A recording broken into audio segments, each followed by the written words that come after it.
And I'm opposed to any form of governmental racism or discrimination or segregation, all the things that we fought in the South. In fact, like I say, I think it's a stain on our history that we went 120 years from when the North desegregated and when those battles were fought in the North. And I like to think that, you know, even though I was a year old at the time, that I would have marched with Martin Luther King because I believed in what he was doing. But if you were in the Senate, most of the things he... I'm sorry to interrupt you. Go on, sir. Most of the things he were fighting... Most of the things that he was fighting were laws. He was fighting Jim Crow laws. He was fighting legalized and institutional racism, and I'd be right there with him. But maybe voting against the Civil Rights Act, which wasn't just about governmental discrimination, but public accommodations. The idea that people who provided services that were open to the public had to do so in a non-discriminatory fashion. Let me ask you a specific so that we don't get into the esoteric hypotheticals here. There's 10 different titles, you know, to the Civil Rights Act, and 9 out of 10 deal with public institutions, and I'm absolutely in favor of.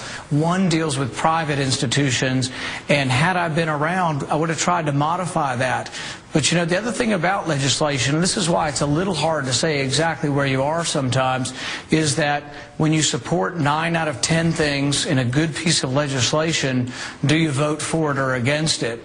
And I think sometimes those are difficult situations. What I was asked by the Courier-Journal, and I stick by it, is that I do defend and believe that the government should not be involved with institutional racism or discrimination or segregation in schools, busing, all of those things.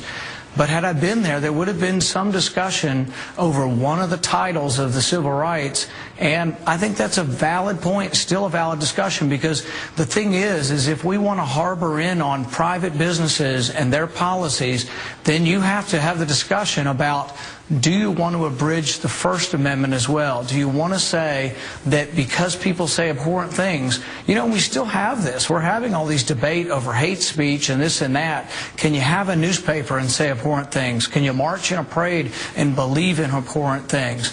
You know, so I think it's an important debate, but it should be an intellectual one.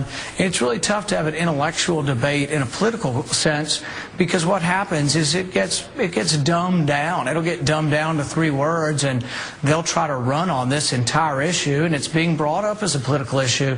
And I think if you listen to me, I think you should understand, and I think you do. I think you're an intelligent person. I like being on your show, but I think that what is the totality of what I'm saying? Am I a bad person? Do I believe in awful things?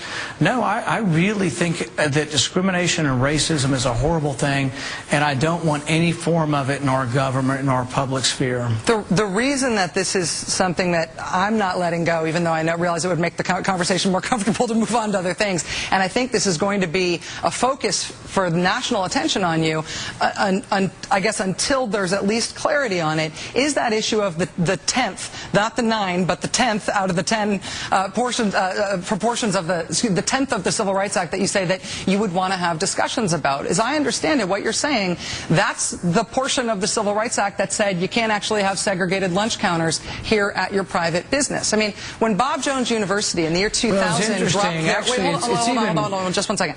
Until the year 2000, Bob Jones University, a private institution, had a ban on interracial dating at their school. They're a private institution. If Bob Jones University wanted to bring that back now, would you support their right to do so?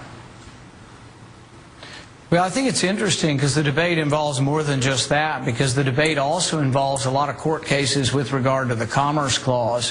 For example, right now, many states and many gun organizations are saying they have a right to carry a gun in a public restaurant because a public restaurant is not a private restaurant. Therefore, they have a right to carry their gun in there, and that the restaurant has no right to have rules to their restaurant. So you see how this could be turned on many liberal observers who want to excoriate me on this. Then to be consistent, they'd have to say, oh, well, yes, absolutely, you've got your right to carry your gun anywhere because it's a public place. So you see, when you blur the distinction between public and private, there are problems. When you blur the distinction between public and private ownership, there really is a problem. So, a lot of this was settled a long time ago and isn't being debated anymore. But it could be brought up at any moment. I mean, if let's say there's a town right now, and the owner of the town swimming club says, says, we're not going to allow black kids at our pool. And the owner of the bowling alley in town says, we're not actually going to allow black patrons. And the owner of the skating rink in town says, we're not going to allow black people to skate here. And you may think that's abhorrent, and you may think that's a bad business decision, but unless it's illegal, there's nothing to stop that from, there's nothing under your worldview to stop the country from resegregating like we were before the Civil Rights Act of 1964, which you're saying you've got some issues with. Well, the interesting thing is that there's nothing right now to prevent a lot of resegregating. We had a lot of it over the last 30 or 40 years. What I would say is that we did some very important things in the 60s that I'm all in favor of, and that was desegregating schools, desegregating public transportation that used public roads and had public monopolies. How about desegregating lunch counters? Lunch counters? Walgreens lunch counters? Are you in favor of that? Forcibly, because the government got involved? Right. Well, what it gets into is that then if you decide that restaurants are publicly owned and not privately owned, then do you say that you should have the right to bring your gun into a restaurant, even though the owner of the restaurant says, well, no, we don't want to have guns in here. The bar says we don't want to have guns in here because people might drink and start fighting and shoot each other. Does the owner of the restaurant own his restaurant, or does the government own his restaurant? These are important philosophical debates, but not a very practical discussion. Well, it was pretty practical to the people who had the life nearly beaten out of them trying to desegregate Walgreens lounge counters, despite these esoteric debates about what it means about ownership. This is not a hypothetical, Dr. Paul. But I think what you're doing, Rachel, is you're conflating the issue. You're saying that somehow this abstract discussion of private property has any bit of condoning for violence. There's nothing in what I'm saying that condones any violence, and any kind of violence like that people like that deserve to be put in jail. So nobody's condoning any of that. Well, I understand that you're not condoning violence, but the people who were beaten for trying to desegregate Woolworth lunch counters weren't asking to be beaten. They were asking for private businesses to be desegregated by the government. You're saying those people should have just gone to different places? Left them segregated? People who commit violence on other individuals should go to prison and go to jail, and there's nothing we should ever do to condone violence on other individuals. And should Woolworth lunch counters should have been allowed to stay segregated? Sorry, just yes or no? What I think would happen, what I'm saying is that I don't believe in any discrimination. I don't believe that any private property should discriminate either. And I wouldn't attend, wouldn't support, wouldn't go to.